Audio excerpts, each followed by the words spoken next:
forgot what I was thinking about. The car. I've forgotten now.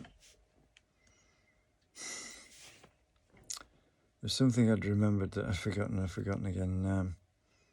Well, how do I know the fuel pump works? Well, before I took the fuel line off the fuel injector rail, I said out loud, because I do this now, talk to myself as possibly reassures people, the car, and not anyone else. But yeah, I said this just before I pulled the line, the fuel line off the injector rail. I said, if this is pumping, I switched it off, I'm going to get this in the eyes, and of course I did.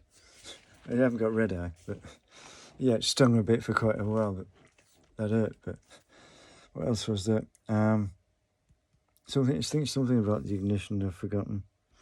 You'd think people broke in here and stole things like that, and I did it with a car, because I've looked all over for that key. I had it the other day.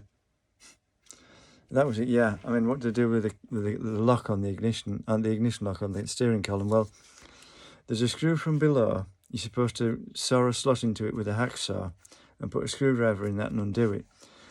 Well, it shows you a junior hacksaw in the picture with them doing it, but I have a junior hacksaw, but the blades don't fit it. It's not the cheap blades, I don't know what it is, they won't fit. So I tried the senior hacksaw, but it won't go in. I got so far with it and it didn't work. Then I tried an electric drill with a tiny little rotary saw blade in, that wouldn't do it. In the end, I drilled the screw out, but there's a pin at the other side that you push the key in, turn it one notch and push down on the pin, the whole thing slides out. But without the key, what could I do? I just did it with a hammer, and it snapped off outside the mounting. There's a big, like a piece welded onto the column, sort of shaped like that, and it goes into that. The screw goes in that side and the pin goes in that side. But I've taken the head off the screw with a drill, so I've tried to push the pin in, but it won't. The only other thing I can do is center punching the pin, because it won't go in, and drilling into that, which may or may not work, because I may damage the steering column, but don't know so much. But it's the only thing I think about. I don't know how hard it is, but the screw wasn't easy to drill in through. I drilled right through it, so it's loose at that side, but the pin won't go in. Push in without the right key, and now the lock's broken off, so I can't do it that way. So I don't know. There's like a slider goes through the lock and into the column, that comes out without the key in, but the flipping pin won't. The only thing I can think of is centre punching it and drilling through it, but I haven't got around to that yet, because I'm more concerned about starting the engine first, because if it won't start, it's a waste of time. But once I can put that in, it won't make much difference, because the column isn't locked, because the slider comes out. That's another thing, the power steering isn't working, but it probably won't without the engine running.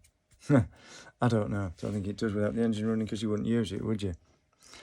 It's electric power steering on that. I'm not going to brag about that. It's better than hydraulic, because you can't switch the hydraulic pump off. It's running all the time.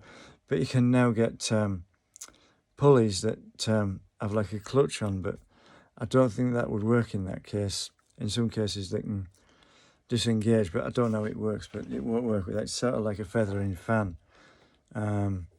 That's an old-fashioned idea now. The cooling fan was driven by the fan belt and the alternator belt, and after a certain number of revolutions per minute, it only went so fast. But they're electric now anyway, and they're thermostatically controlled, so those don't work like that anymore. I don't know about these pulleys, but that has electric power steering. It's a C1 engine, but which has hydraulic. But you just take the bracket off, take the pump off, and fit the.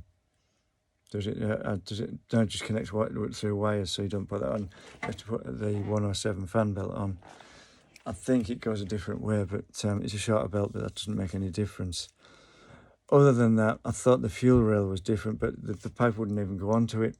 I don't know whether the engine management computer is working. I don't think there are any blown fuses. I've never had any trouble with that one before, but the ignition lights come on, and I don't think they would if that wasn't working. But other than that, all I can think of is the key, but I don't know.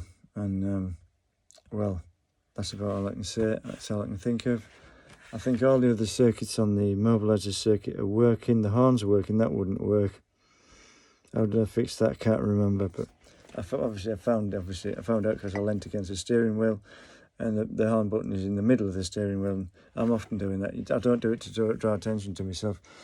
It just does it. And the hazard warning lights, they're a bit dodgy. There's a loose connection on that somewhere, but if you push it into the dashboard when it's in, they work. Because I thought it was going to fail MOT on that last year, but it didn't. Was there anything more? That I don't know. I can't think. I think that's the only one on the circuit that's dodgy, but I don't know. I don't think that's on the same circuit as well as the pump and all the ignition. I don't know. The electric windows work because they have to be coded to the computer, so it must be working. And the central locking has to be coded to it.